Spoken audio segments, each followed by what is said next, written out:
Hello, and thank you for 2.5k. A while back I said I was going to release my mods folder for that amount, and people really wanted it, so that's what I'm doing today. I'm going to start by explaining how to download Forge and download mods in case you don't know how, and then we'll just get into each individual mod, how you configure them, and what they do. Download link for all the mods, and Forge and all that is in the description below.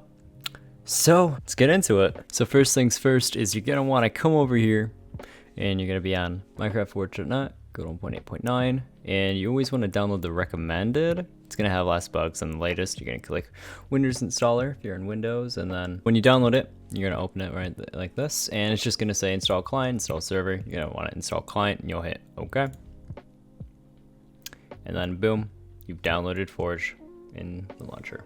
Next up in your .minecraft, you're going to want to right click, hit new, go to folder and create a new folder and name it mods, and this is where you're going to put your mods into. So when you download it, you're just going to take all the mods you get and either extract them into or just simply move them into this folder, and basically you're good then. So first up we have Vanilla Enhancements, which is a mod created by Orange Marshall, one of the admins on the network, and it does a lot of helpful things for your game.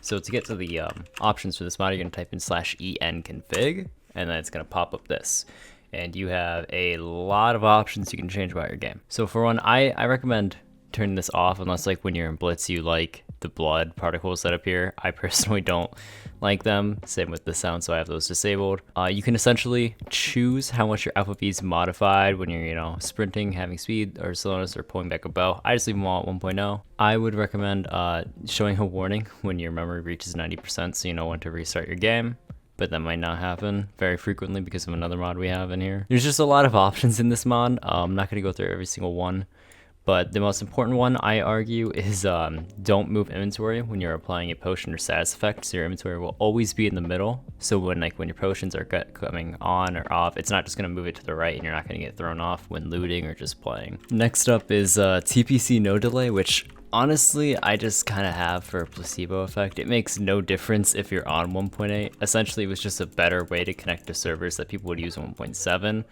but it was kind of put into the vanilla version of the game in 1.8. So I just kind of have it there for peace of mind, knowing that, like, hey, if it doesn't work, it helps, but I'm pretty sure it just makes no difference. So if you want, you could just delete the mod, but I don't know. I just have it there for peace of mind. Next up, I have Skyblock Add-ons, which you get to the settings for with /SBA. And it helps if you're in Skyblock. If you don't play Skyblock, I mean, you don't really have to use this one, but there's certain settings that are really good. Like you can just not drop or sell like rare items or above. You can only mine valuables in another, and you can see like cooldowns on items and everything. I personally I think it helps a lot, so that's why it's included. So next up is a resource pack organizer. So if you made a folder in your resource packs called like hi, and you put a pack in it, and then you open your resource packs in game, essentially you'd be able to organize packs in that folder. So if you have a lot of packs, you want to separate them by like resolution, like 16 by 16 or 32 by 32, this is a really good mod to use. Now I personally don't really make use of it much because I cleared out my packs fairly recently. So next up we have resource exploit fix. Now I'm not entirely sure what this is. I believe it's some like glitch with the 1.8 and resource packs that would cause you to get more memory, and essentially this makes it just not happen as frequently, if at all.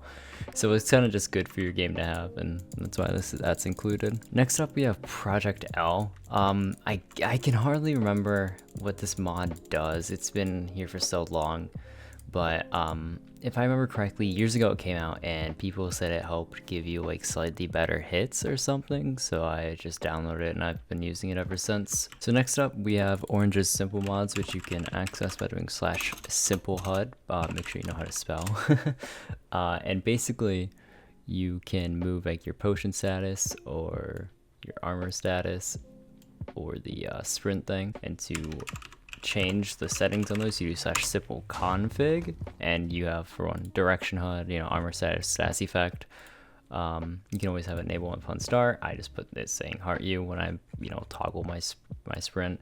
The status effect, I made them slightly smaller than usual so they don't take up so much of my screen, and they're rendered from top to bottom, all that. And then I have armor status up here. I I have it aligned vertically and 7 space between each of them, so in case you wanted to like copy my GUI settings. And so next up we have another orange mod, which is Orange's 1.7 animations mod, and to config that you do /AN-config, and you can just go through and manually change some of the 1.7 animations. Now if you have some of them enabled, keep in mind that like extra ultimate overlay texture packs aren't going to show the custom texture in your hand. That's just how it goes, but some people like it that way, some don't. A person doesn't bother me as long as I can like see it on the ground, so I use this mod. I think it's pretty good. All right, next up is Optifine. Now you all probably know what Optifine is. Basically in your video settings you get a lot more options, and it helps boost your FPS, and you can configure what you want more in depth, and it's highly recommended. Especially if you struggle to get high frame rates. Alright, so this next mod is called No Close My Chat, and it's pretty self-explanatory. Basically, if you're typing and the game starts, it's not going to close your chat, and you won't have to resend the message. See, the game started, we fell, and it didn't close my chat, we still were typed. So if we were typing a message in the pregame lobby, the game started, it would still be able to be sent by us more easily than us having to like copy and paste right before the game started. It's a really nice quality of life thing. Alright, so next up is Nickhider. I can't really properly show it right now because I'm only an MVP Plus right now, not MVP Plus. But basically when you nick, you can configure it to just say your usual username. So in videos where I'm actually nicked and you just see the kill feed, like whenever I get a kill saying JasKnightWing, that's how I do it. How you do it is you do like /Nickhider. You can toggle it on and off, and I mean there's more settings, but that's all I do. And it's pretty helpful if you're making videos. If you're not and you don't mind seeing like the actual just nick that you're using in the chat, then it's fine. But if you're trying to hide your nick, you know, if you're streaming or if you're just recording, it's pretty helpful. This next one is called Mousedelayfix. I believe in 1.8 there's a glitch, kind of just when you move your mouse it doesn't immediately register, and it makes it harder for you to hit upon like moving your head or mouse quickly. And this fixes that, so it can allow you to do better in PvP. Next up is MemoryFix. There's just some coding bug in Minecraft 1.8 that would cause your memory usage to spike more than it needs to, and when your memory gets to like 90%-ish or above, you may get freeze frames, and this makes it far less likely to happen or take a lot longer. It's pretty helpful. Highly recommended.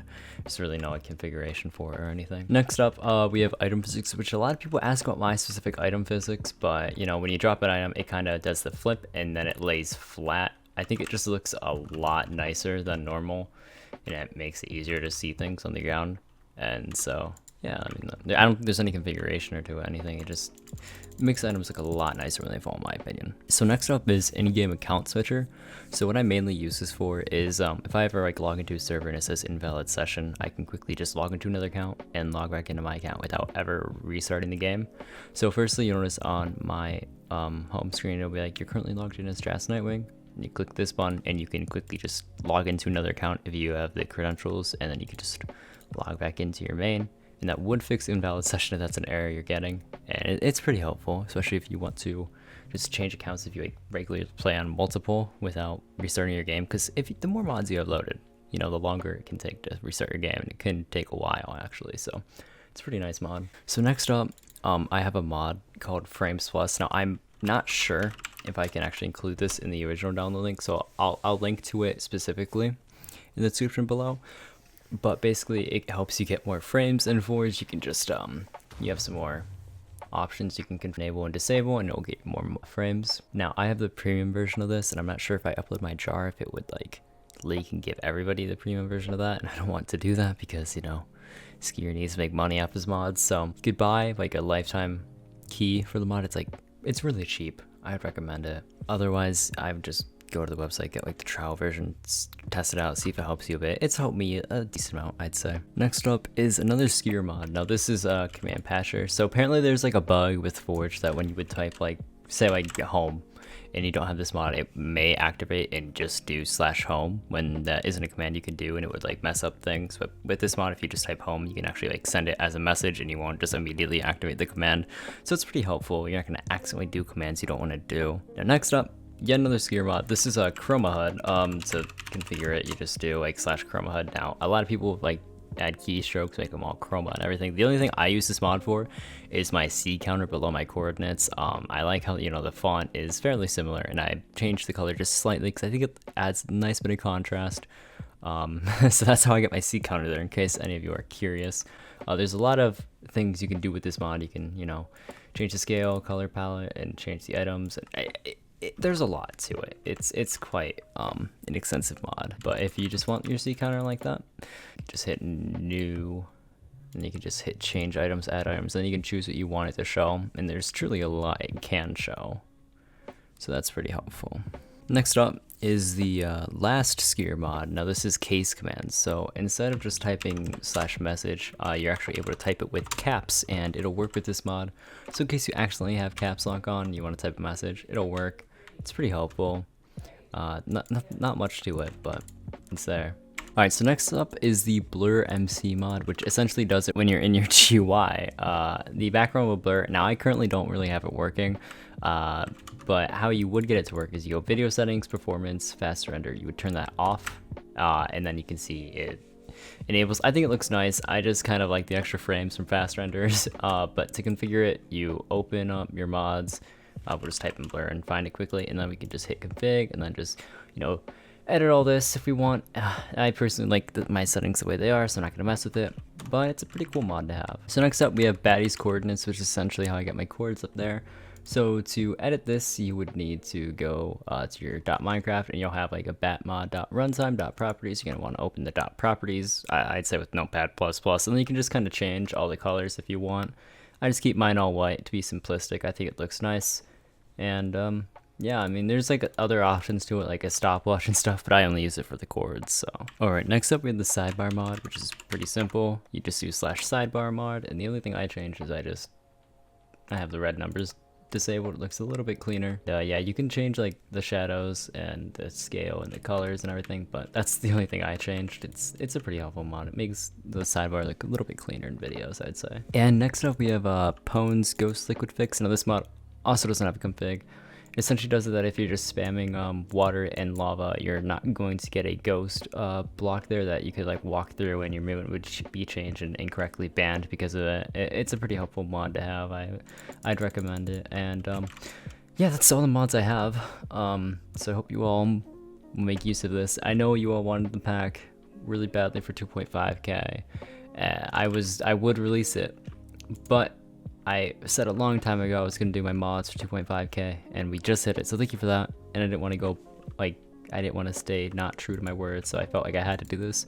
Pack will come out at 3k, but I will release the like overlay with the actual ultimates and everything at 2.75k. I'll try to get a UHC video out soon enough. I have a good idea for one, but it's pretty hard to make. And also, there's apparently a dupe glitch with items in UHC right now, so I've been kind of trying to avoid it because it's just not going to be worth my time, I feel. Like, I would just die to somebody who dupes, like, full diamond or something. So, yeah, I hope you all enjoyed. You know, like, comment, subscribe if you haven't, because like, I think it's like 60% of you aren't subscribed or something. That's kind of crazy if you think about it. Anyways, have a nice night. I will see you in the next one, whenever that is. Peace.